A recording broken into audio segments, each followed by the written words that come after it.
The attention-getting device is not the only part of your introduction. There's lots of other things that you have to do.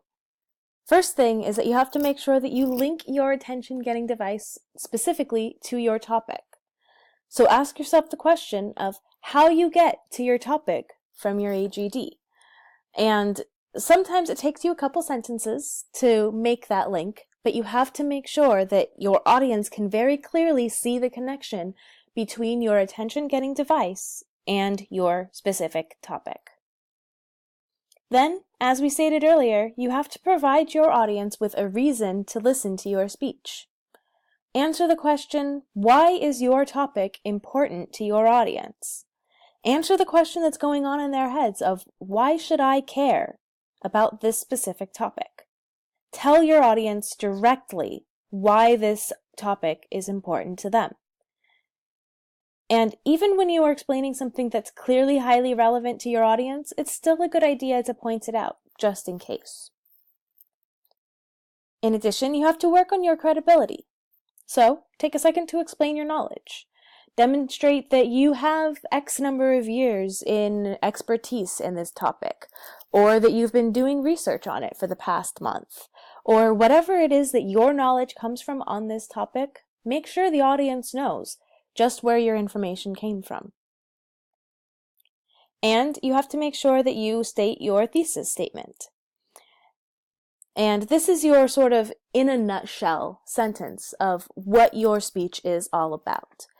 And again, you can kind of use a lot of the same language in order to achieve multiple of these goals at once. In some cases, your reason to listen is going to be contained within your thesis statement.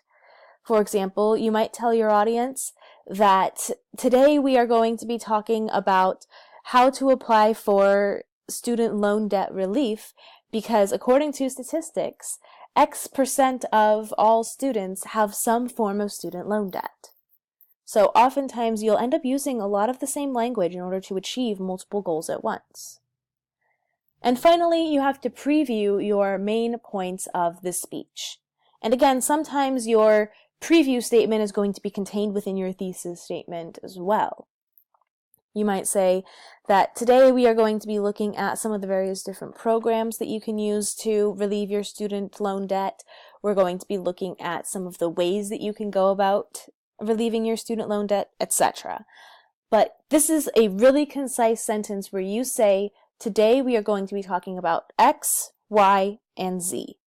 So first, let's talk about X.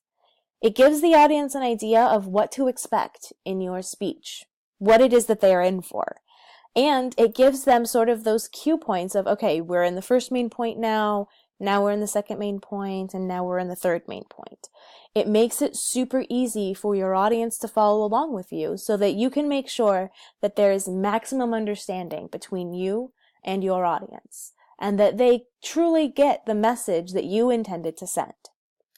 And so long as you do all of these things in your introduction, your speech will be off to a roaring start.